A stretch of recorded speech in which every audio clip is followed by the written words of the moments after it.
Centuries ago, there was a soldier that wandered in the desert near Kufa in Iraq, and he was trying to find the city center. And as he's wandering around looking for the city, he comes across one of the most famous scholars of his time, Ibrahim ibn Adham rahimahullah, but he had no idea who he was. So he goes up to him and he asks him, "Are you a slave?" Ibrahim says, "Yes." He says, "Ayn al-Umran," which linguistically means, where are the city dwellings? Where is everyone at? So Ibrahim ibn Adham rahimahullah said, "Follow me." And then he takes him to a graveyard. And the man said, "I asked you to take me to the city dwellings." Ibrahim ibn Adham rahimahullah said, "It's right here." And he pointed to the graveyard again. So the man ends up striking him in the head and then dragging him to the actual city, while the people come to him rushing, saying, "What are you doing?" That's Ibrahim ibn Adham rahimahullah. He said, "But I asked him if he was a slave," as if that would have made his action okay.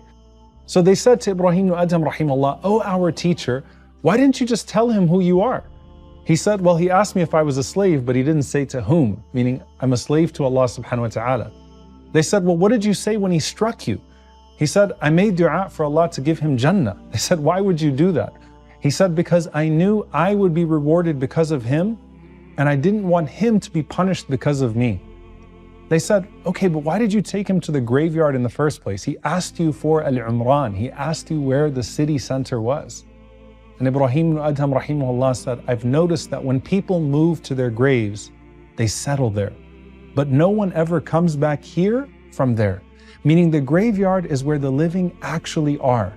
They say that the secret to success is being one step ahead. For the pious predecessors, the secret was being one stop ahead.